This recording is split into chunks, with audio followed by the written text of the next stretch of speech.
everyone, it's Sharana from Pay Your Weight, and today I'm going to be reviewing The Chi Season 3, Episode 9, Lacking. And y'all, I was not ready for the last few moments of this episode. This literally caught me off guard. Like, I'm still shook. I still don't even know if what I saw actually happened. I'm hoping that this is a dream sequence, but I know it's not. As much as Ronnie got on my nerves, okay? And Ronnie always got on my nerves for these past 3 seasons, but to finally see him from where we were introduced to him at the beginning of the series to where he was in this episode, I was really just like, oh my goodness, he's finally come full circle to understanding what his purpose was, to finding healing, you know, from what happened with him killing Coogie to the murder of Jason, you know, just really seeing all of the hard work that Ronnie has put in throughout the course of this season to really right the wrongs of what he has done, to finally start forgiving himself and to actually start moving on and trying to build a life for himself. To see all of that happen in the last few moments, to see him kind of destroyed by the demons of his past, I was just like, wow. I should have saw it coming. You know what? I did see it coming like right before it's about to happen. I was like, I think he about to die, because now it makes sense. You know, anytime that a person gets a whole bunch of screen time for a whole episode, I was just like, I should have had my like spidey senses should have been, you know, just over the top at that moment. Just should have been tingling like, girl, he would have died this episode. But it didn't even dawn on me. I just thought that they were finally trying to give Ronnie what he deserved. Peace, okay? Growth, all right? A step in the right direction, a new life. But I'm going to put Ronnie on pause for a moment because there's other things that we need to talk about. And I'm actually going to start talking about Otis, Duda, whatever this child name is. He's still fine though. But so Duda is kind of making the rounds throughout the course of the episode. We see him speaking at Papa's church. Papa has pulled his support for Camille after she gave him all them coins. I'm just like, is he gonna give Camille her money back? Because I mean, she paid you to have the church support, and obviously you were supporting somebody else talking about I didn't have to change your heart. You had to change your heart, or you actually got caught by your son and you had to do right. But we see that as Ronnie is being honored in the church, we see that Rose basically steps up like, you know what, I just feel compelled. I thought she was gonna say, I feel compelled by the Spirit of the Lord, put it on my heart to give some money to Ronnie. But she says that his campaign, that Otis's campaign, is going to give $5,000 to Ronnie to help him restart his life, help him get back on his feet. I was just like, okay, Ronnie, you got you an easy little 5K. But Otis was looking like, man, who said we was giving 5K? Then she took it a step even further to talk about, she started this whole campaign thing. He was talking about all the things that he was going to do for the South Side, because the North Side, they be fixing roads. It's not broken or anything like that. And then she was basically like, yes, we're going to call it reparations. I said, girl, reparations? Like, what you mean reparations, boo-boo? You can't be saying all of that. But I did feel her. If you want to get black people to vote for you, you start talking about some reparations. You start talking about you going to give us some money, put some in our pockets. But I was just like, girl, that wasn't the time nor the place. And so Otis had to check her like, girl, are you the candidate or am I a candidate? And he basically told her, you need to sit your behind down, stay home. I can take it from here. But I was just like, you know what? When she was like, well, I can go off script because I wrote the script. I said, Rose, tell him what you do for this campaign. But can I get a side note? Candy, waist was snatched. I was like, what is Candy doing? I need to do it because I am failing miserably at my diet right now. But did you guys peep what Papa's dad said to Otis when he was basically like talking about Angela? You know, I wanted to set up another meeting with Angela because, you know, we needed to pick things up from where we left off. I said, Papa's daddy, I thought you just got your life right, okay? I thought you repented for the money that you took from Camille, and now you sitting up here telling me that I don't know if Angela a prostitute. I'm hoping that Angela is just a masseuse and trying to work out the kinks and Papa Daddy back as he is giving back to the community. But I think that he gave him like a stripper. Who is Angela? Somebody tell me, because I know I didn't watch all these episodes. I don't think I missed anything, but let me know if you know something that I do not know. But I was just like, hold up, wait a minute, something don't sound right. I was just like, Lord, I'm just gonna pray for him, because that's just all bad. But since we're talking about Otis, Trig comes back into the picture. Trig has actually been missing. I mean, he's been there in episodes, but they really haven't been focusing on the story arc of Trig actually trying to get his brother Jake back from Otis. And so while Jake is at his place, basically someone goes and tries to break into Trig's truck. They leave cocaine there. I guess they were trying to set him up. They were going to put it in a car, call the cop. I don't know what the heck they were going to do, because I was just like, why would you? I was just really confused. Like, you don't know how to break in somebody's car without the alarm going off? What are we doing here? It just didn't make no sense. Then you put it like by the dang on gas pedal. I was just like, sir, like, let's really think all of these things through. But Jake said he had an idea. I was like, okay, what you finna do, Jake? Let me know what you finna do. So they parked outside of Otis' house, and I was like, what are we doing outside of do the house? So he go in, he breaking into this safe. I was like, oh, dude, I gave you the combination code to the safe. Like, I know that he was trying to raise you up in his image, but I was just like, I didn't know y'all was that cool that he was giving you combination safes. Then Rose, because he told her to stay her little raggedy behind at home, Rose come up, and then he looked like, dang. And then I was just like, right, fool, like, you don't think, how you got a good idea, but your idea already bad. You didn't even go check to see if nobody was in the house. I'm just really confused as to how all of these things are adding up, and why Trick thought that you was really gonna, like, carry this plan out. But because Otis got a little crunk with Rose decides to give him the combination to the safe, and then he takes some papers out. And I was just like, I wonder what these papers are. Like, do the papers prove that he is the leader of the 63rd Street mob? Like, I don't know what it is, but we see that he goes and gives the papers to Trig, and Trig and Jake take it to the campaign office, Camille's campaign headquarters, gives it to the campaign manager. He said, how much you want? I said, oh, okay, well, I think y'all should ask for like 20, 30, something. Like, you giving them the creme de la creme to like win it. You saw what he looked when he read it. He looked down, he just started smiling. I was like, get y'all some coins. And then he said, I don't want nothing. I said, nothing, Trig. What are we doing? I'm just really confused as to why you will go through all of that and not give any money. But I guess he's that upset about the death of Reggie that this is the only payback that he needs. But I'm just like, y'all think dude out finna like roll over and just take it? Like, I just need to see what the response is gonna be after we figure out what the tea is that he spilled to Camille's campaign office in the first place. But that wraps both of them up. But I do want to spend a couple of time talking about Nina and Dre. We see the episode opens and Nina and Dre, they're taking a walk. It's cold as heck outside. Because at first I saw the beach. I was like, hold up, I thought we were in winter. Isn't it cold outside? So I like that they have the dialogue to kind of reflect, why are we walking on this cold beach? As Nina was saying, you got to be doing stuff white people would do during these therapy walks and runs.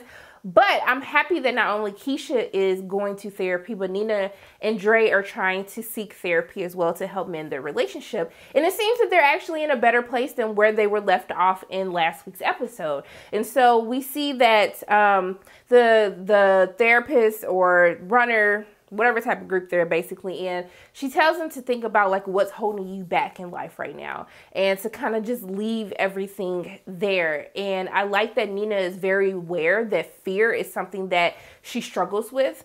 The fear of that something else is going to happen to her children. You know, she was already stressed out telling Dre, like, is kids okay?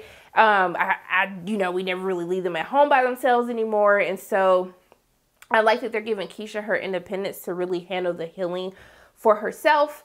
But I like that Nina is able to recognize that fear has a huge hold over her life.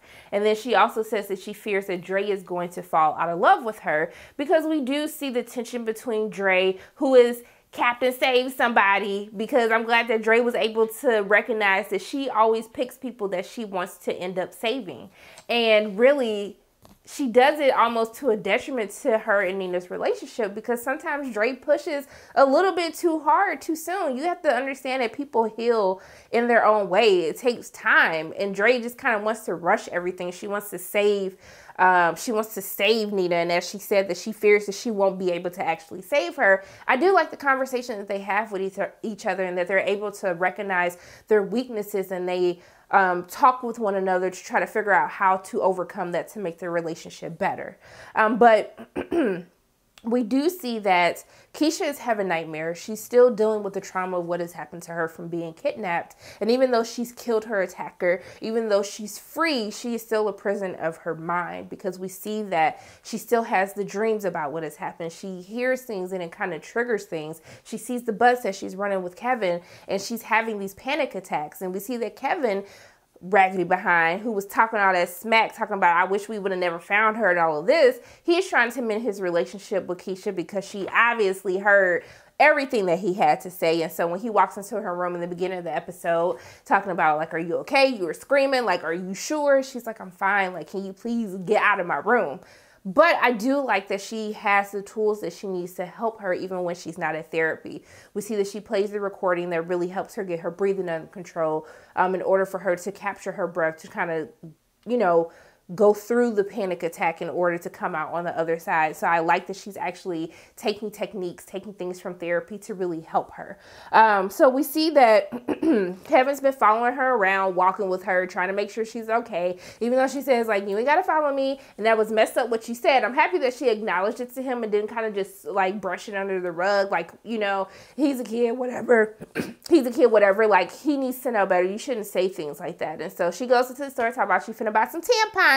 But you guys were right. She went and bought that little pregnancy test. And so we see that she ends up being pregnant. She tells her moms about it. And then, you know, basically it seemed that she said she wanted to get everything over with, but she didn't want anyone to know what is going on with her. And so it seems that she's going to get an abortion. But as we see later towards the episode, when Nina walks in, she's on the computer, she's reading things about pregnancy. And so I'm thinking that she's going to lean towards actually keeping the baby. That's what I think, but I do believe that Nina's going to try to push it on her to actually have an abortion.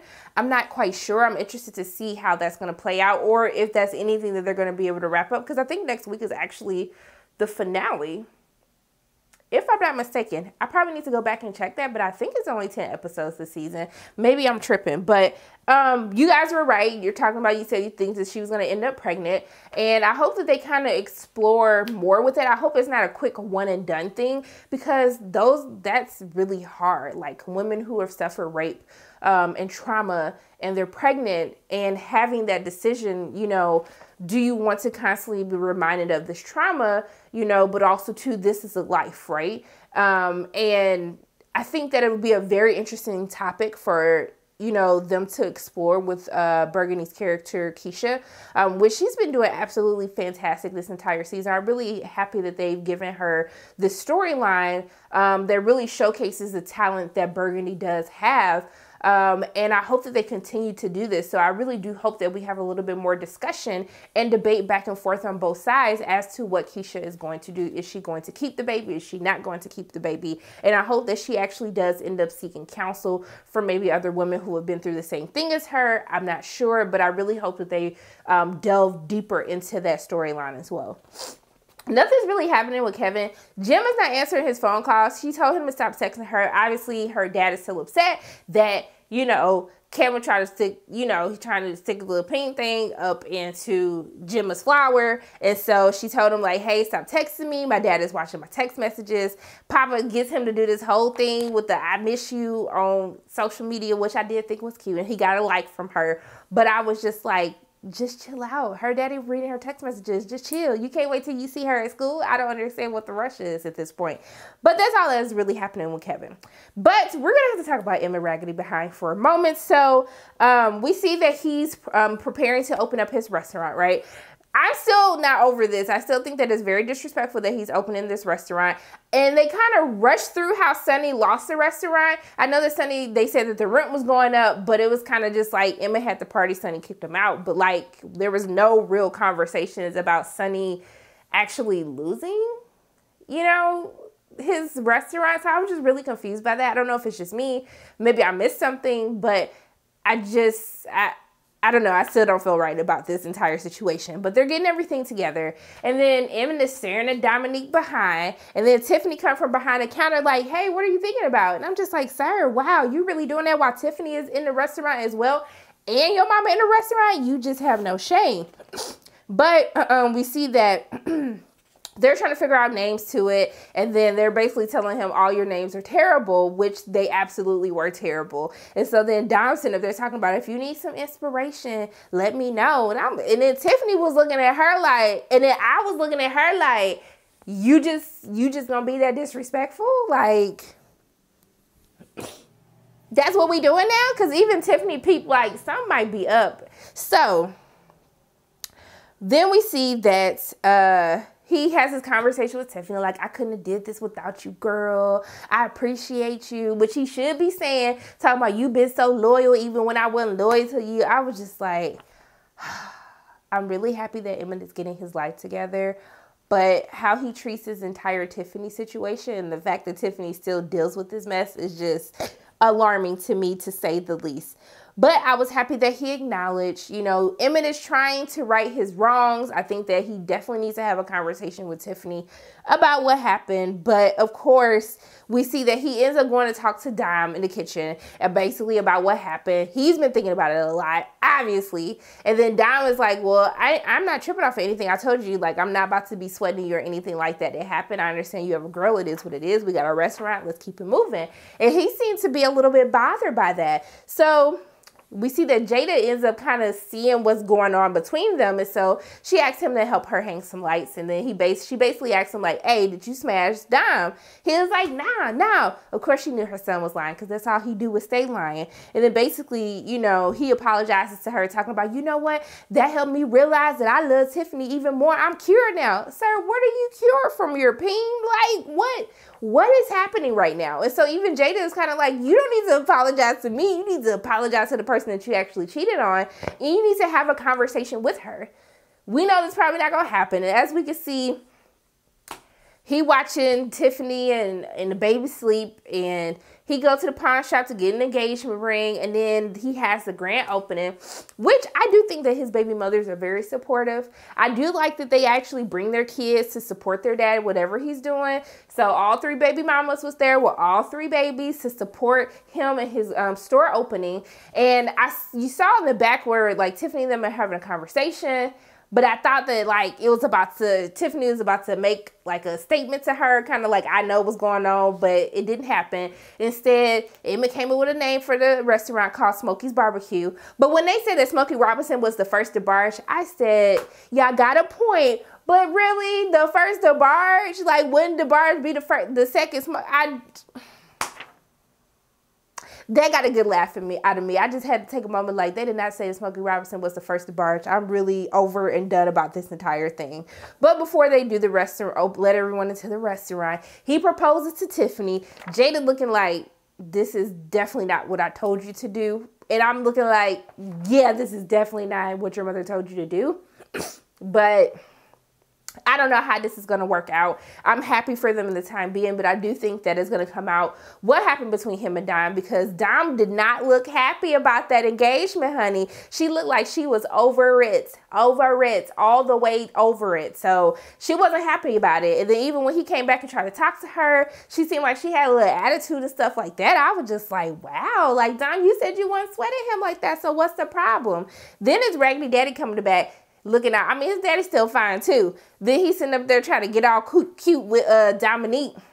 Dominique trying to get cute back, but I think she's trying to make Emma jealous. So I think Darnell gonna probably end up smashing Dom. That's just me. Let me know what y'all think in the comment section below. But I think that he's gonna end up smashing her, and she gonna smash his daddy to get back at Emmett for proposing to Tiffany. But why did Emmett's daddy have to tell Tiffany, like, that ring looks small? It looked like he got it from a pawn shop. I was like, Darnell, why are you so disrespectful to your son like this? I don't understand. But I did think it was funny when they're in the back and Tiffany asked Darnell, like, hey, did you guys have a big wedding? Because they're kind of asking her wedding questions and stuff like that. And he was like, which one? And I was like, wow, I forgot his daddy has been married quite a couple of times.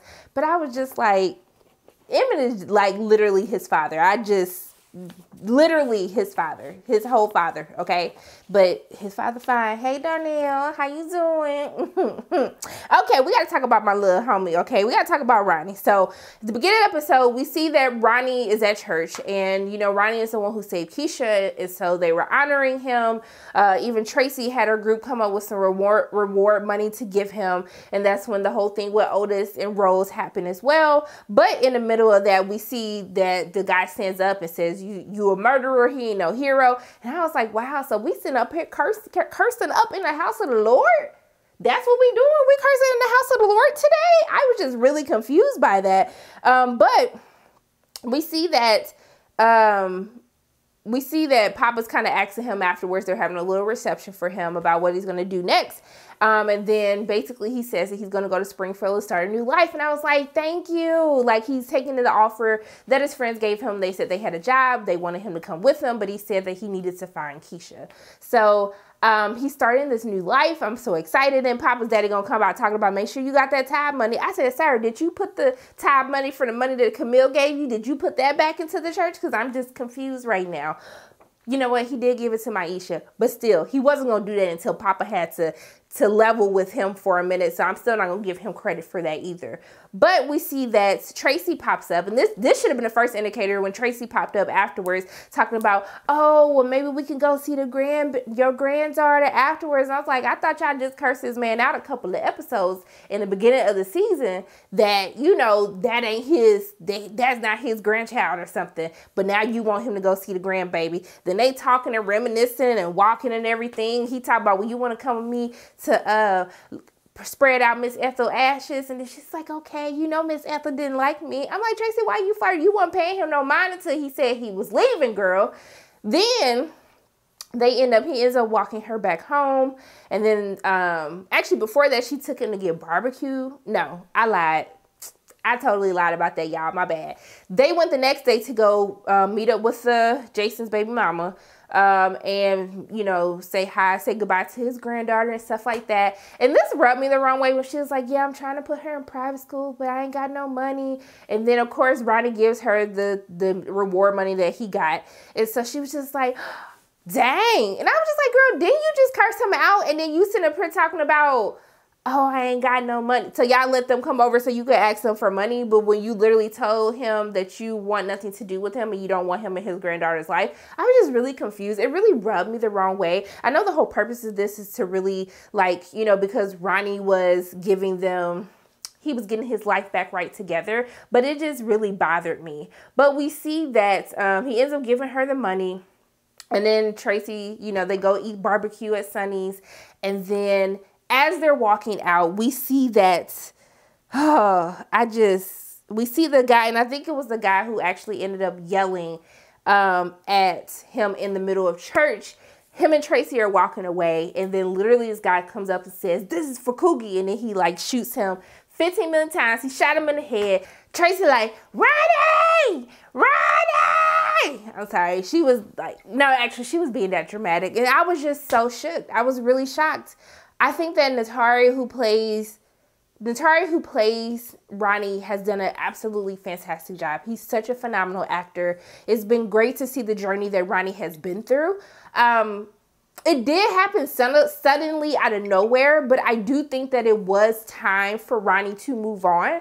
I just thought we were going to get this happy, he's just going to go to Springfield and get his entire life together. But I do think it's important to show how even though sometimes you might find peace and you might find deliverance, those who you may have harmed, those who you have hurt, you know, they might not have it. And so your demons can still come back to haunt you in different ways. And this demon of him killing Coogie from where we saw in season 1 to where he is now, that ultimately led to his downfall, even though he made Miss Ethel proud of being the grandson that she knew he would be, of him actually becoming the hero and not the villain anymore within Chicago. But it was just so sad to see it happen. I'm just so sad to see him go. I just really wasn't ready for this. So, you know, in honor of my homie, we got to have a moment of silence. You know, our homie loves some dark liquor like Miss Ethel. So we're going to do a moment of silence for Ronnie. We're going to do a little swig, swig. I got my straw. Okay, we being sustainable too. It's a little metal straw. And then we're going to take our swig, okay?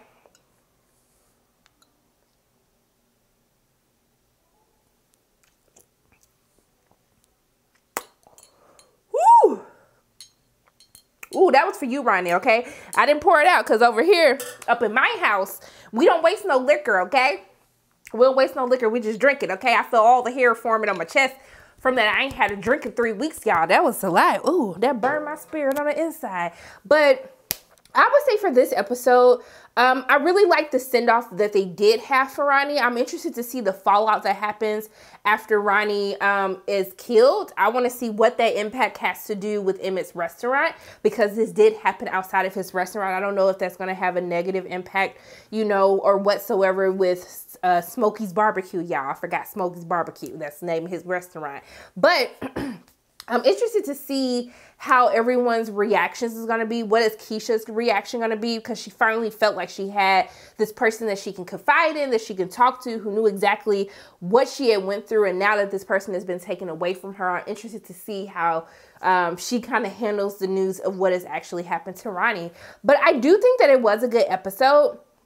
It kind of slowed the pace down a little bit from where we've been in the past 2 episodes dealing with Keisha and the trauma of her surviving but still being haunted by her attacker. But I'm interested to see how they're going to wrap all of this up if next week is the season finale. It's been a very interesting ride. I really want to see how they're going to tie up this whole situation with Trig, Jake, and Duda. I don't necessarily know that that's something that can be done in an entire episode. I feel like we might be on a cliffhanger from what's actually going to happen with Keisha until next season. But let me know in the comment sections below, what did you think of this week's episode? Did you love it? Did you hate it? How do you feel about my homie Ronnie? Yo! I am still like, I can't believe he gone. He got on my nerves all the time, but I just can't believe that he ain't gonna ever get on my nerves again. I just don't know how to feel about this. But let me know what you guys think in the comment section below. Those are my thoughts on The Chi Season 3, Episode 9, Lacking. As always, my name is Sharona from Pay Your Weight. And if you like what you saw today, make sure you hit the like button, hit subscribe, share this video with your friends, and make sure you hit that notification bell. And I love you guys 3000. And until I see you again, bye.